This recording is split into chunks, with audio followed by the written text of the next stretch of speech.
Alright, magandang araw po sa inyong lahat mga kababayan, Batang Maynila to, it's guys, Romesbak, yung asawa ni Ngupal.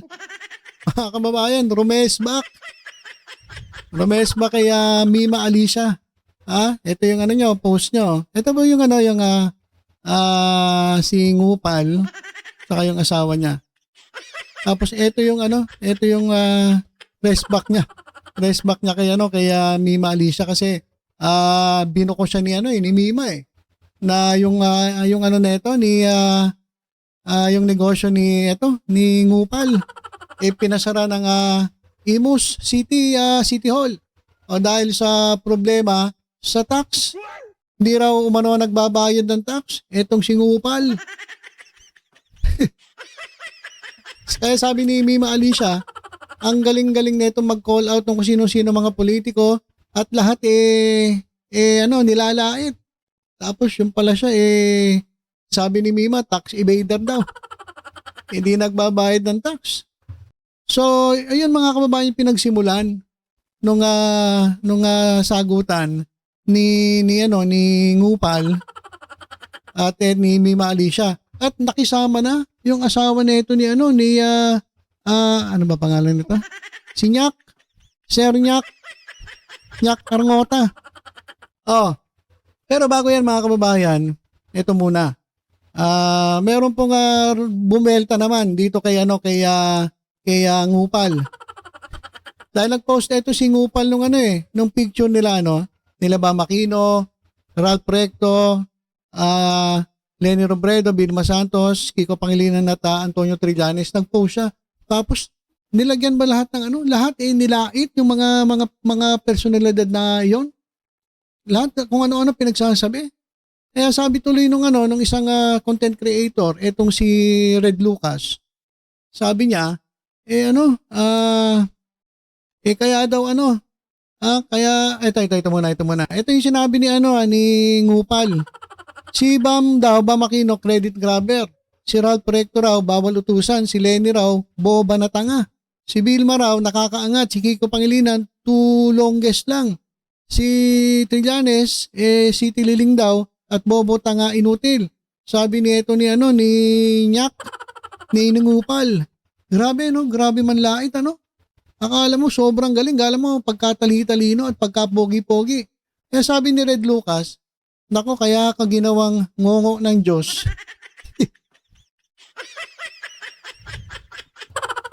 Pasintabi lang po sa sa mga may klepchin. Hindi po lahat ng ganito katulad na ito ni Ngupal. Kasi ibang mga kakilala ko mababait Kasi syempre, meron silang disability. So, ngayon lang ako nakakita ng may disability ng Ngupal. Na sobrang yabang. At kung makapanglait, kala mo kung sino? Inilalait mo, Bam Aquino, Ralph Recto, Leni Robredo, Vilma Santos, Kiko Pangilinan, Trillanes, nilalait mo? Bet sino ka ba? Ano na ba narating mo? Ang narating mo? Nakisama ka dun sa sa mga burateros. Bakit? Dahil wala ka na masamahan Kasi dating content creator ito na may mga content akong ano-ano. Wala na, laos na. Kaya sumapi dun sa sa Banateros. Itong Banateros kasi hindi namimili ito. Kahit sino na lang pwede. As long na ikaw ay kukontra sa gobyerno, tatanggapin ka nila. Kaya ito si Arngota, walang kahirap-hirap na nakapasok diyan sa grupo ng ng Banateros. Walang requirements basta ang requirements doon. Kalabanin mo si Marcos, ipagtanggol mo si Sara Duterte. Yun lang requirements noon. Kaya tinanggap nila itong hindi ko alam kung ano bang na ito. Basta laos na siya Ngayon lang uli nag-iingay ito nung sumama dyan sa grupo ng burateros at nagpolitika.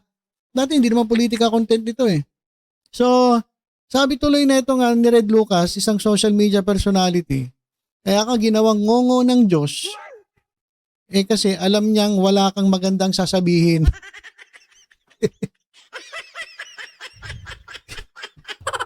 Kaya ka ginawang ngongo ng Diyos kasi wala kang magandang sasabihin.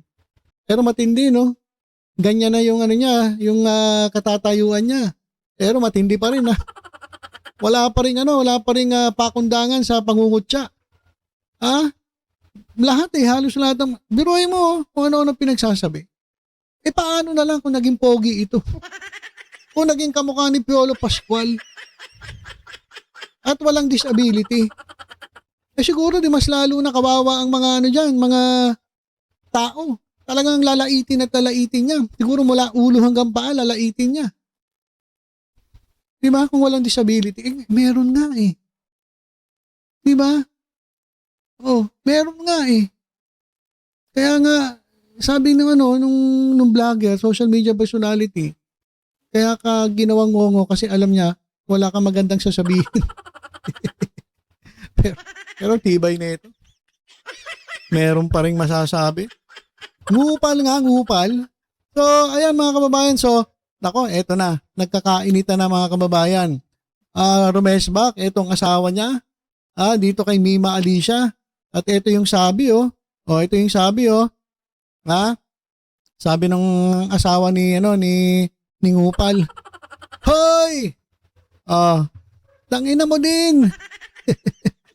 Minura si Mima Alicia.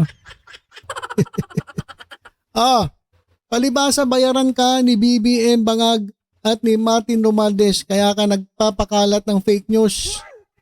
Year 2024 pa kami nagsara dyan. May nag-rent na din na bago dyan. Lumipat lang din kami ng pwesto. Lumipat lang din kami ng pwesto. Tangi. Makikita mo naman kung anong year nag-close. At buong establishment kasi ang mismong may-ari hindi nagbabayad. Hindi ang mga nag-business. Ang may problema dyan mismo, ang may-ari. So hindi pala kanya yan. Nag-rent pala etong si Ngupal dyan. At sinisisi yung may-ari. Mapuntahan nga ito. Saan ba yan banda sa Imus? Madali lang hanapin ito. Tatanungin natin yung may-ari kung talaga siya daw may problema. Hindi raw nagbabayad yung may-ari. Ba't yung may-ari ba dapat ang magbayad? Di ba dapat yung business, yung may business? Nagpaparent, di ba nagpaparent lang siya dyan? Halimbawa ako, nagpaparent ako. Pwede ako, kukuha lang ako ng permit kasi nagpaparent ako. Pero, kung may negosyong, katulad nito ni Ngupal, meron siyang vape shop, dapat may sarili siyang mayor's permit. At dapat lang nagbabayad ka ng tax. Dapat lahat ng dapat mong bayaran sa City Hall, babayaran mo. Bakit sisisihin mo yung may-ari? Yung may-ari daw hindi nagbabayad. So, ako nananawagan doon sa sa may-ari daw ng establishment. Umuupa lang daw sila dyan. Kaya nagsara kasi nga daw, hindi nagbabayad yung may-ari. So, yung may-ari daw nung nirerenta nila hindi nagbabayad ng tax. Pero, akala ko paiba-iba yung sinasabi na ito ni Ngupal Akala ko ba sabi mo, kaya mo pinasara kasi nanakawan ka ng 250k na halaga ng items mo, ng vape items mo. Tapos ngayon, eto si Mrs. mo. Iba na sinasabi. Na ang problema daw yung may-ari. Hindi daw yung nagbi-business ang may problema dyan. Mismo daw yung may-ari. So ako nananawagan doon sa may-ari. Ako, nilalaglag kayo neto nga mag-asawang Ngupal.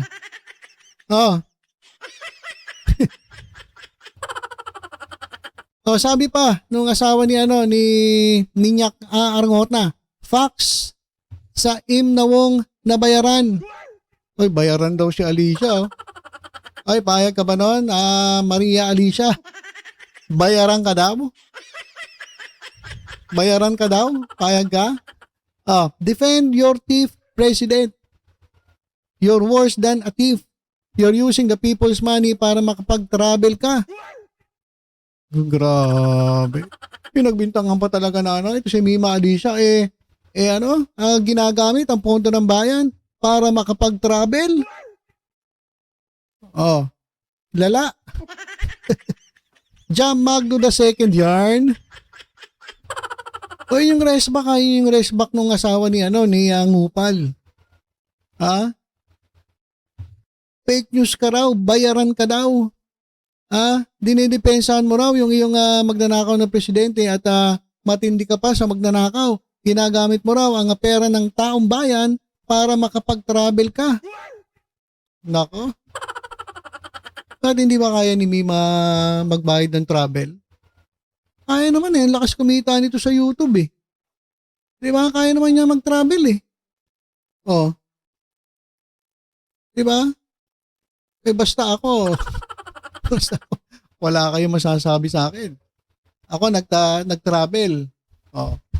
Pero wala kayong masasabi dahil sariling sikap ko 'yun. Sariling gastos ko 'yun. Meron lang anong birthday ko. May nagbigay lang. Kasi birthday ko. Dinagdagan niya lang yung aking pocket money. Pero yung sinasabi na binabayaran ako ng gobyerno, binabayaran ako ni Martin Romualdez para mag-travel. Ibang usapan na 'yon. Pinagbibintangan mo na si Mima Alicia. Wala ka bang pan-travel? Mima? Wala ka daw pan-travel? Yung pinanta-travel mo daw galing daw sa kaba ng bayan. Pakitaan mo nga ng kayamanan mo.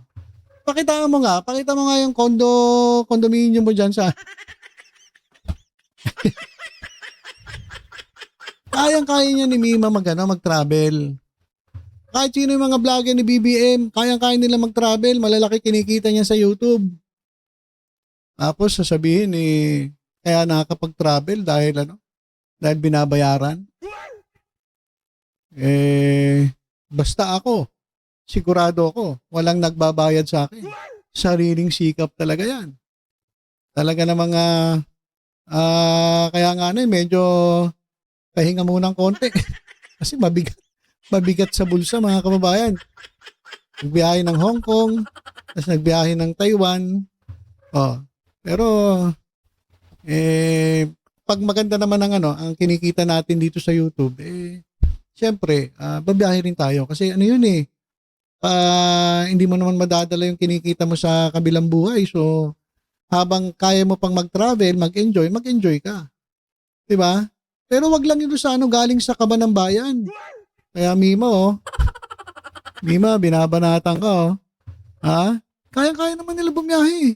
Pakita mo nga ng kita mo sa YouTube. Pakita mo. Baka naman, etong si Ngupal, ang bayaran.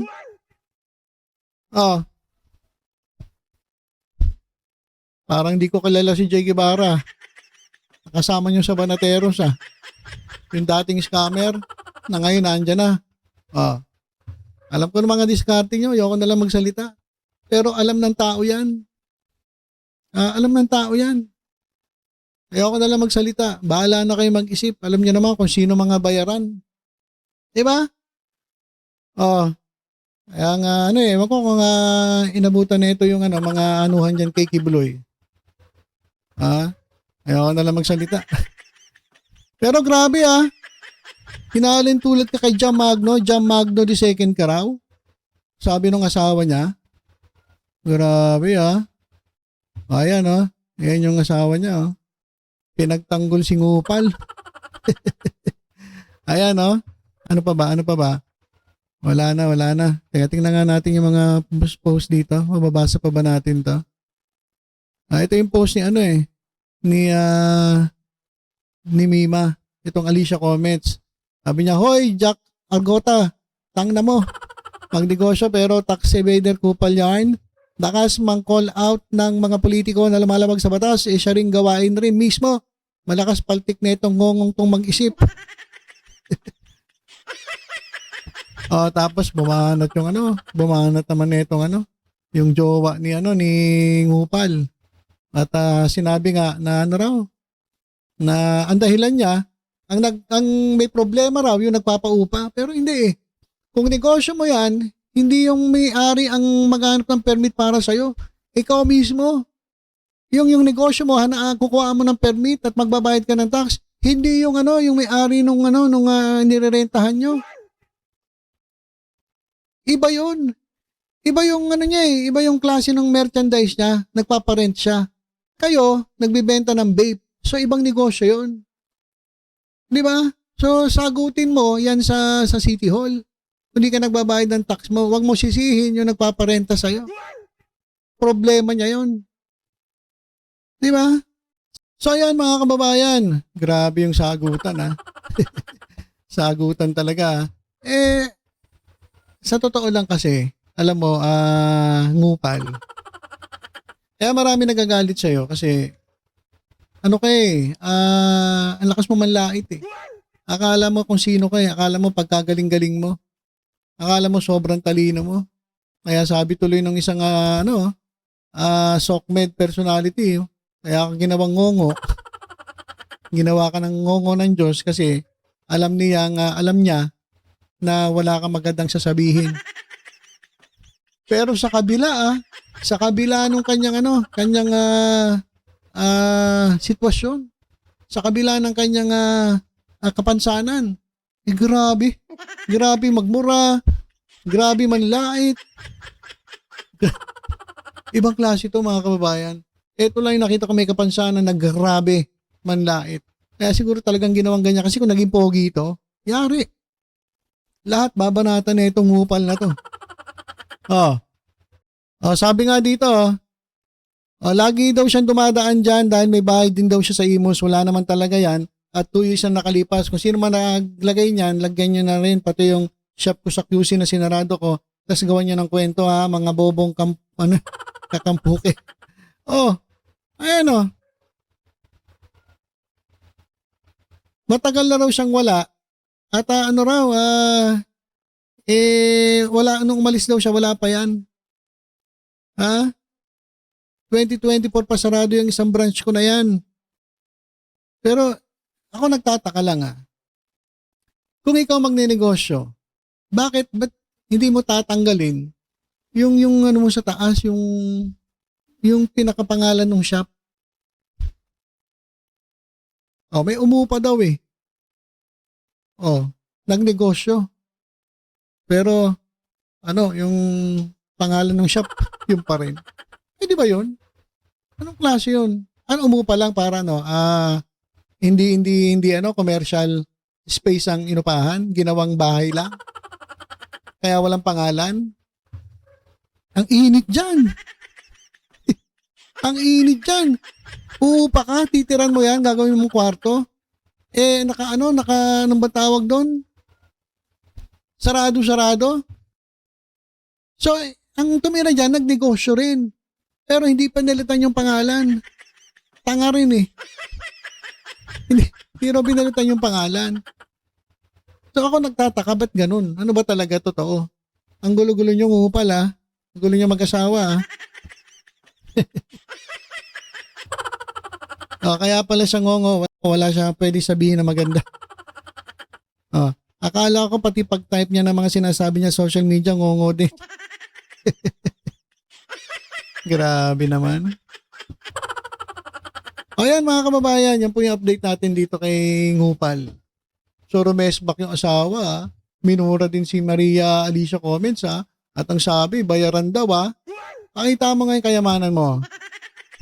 Pakita mo nga kayamanan mo, Amima. Para supalpalin mo ng kayamanan, supalpalin mo ng mga libo-libo mong pera dyan. Hampasin mo ng kondominyo mo. Nako. So, yun lang po muna mga kababayan. Iinit pa to. Ito kasi si Ngupal. Marami talaga makakaaway ito kasi sobrang yabang. Akala mo kung sinong magaling, akala mo kung sinong gwapo, matalino. Pero ano rin pala to? Sindikato rin pala to. Hayop na to. Okay, so yun lang po muna mga kababayan. Tutok-tutok lang po dito sa Batang Maynila to. Sa iba pang updates. Ingat po tayong lahat. God bless po.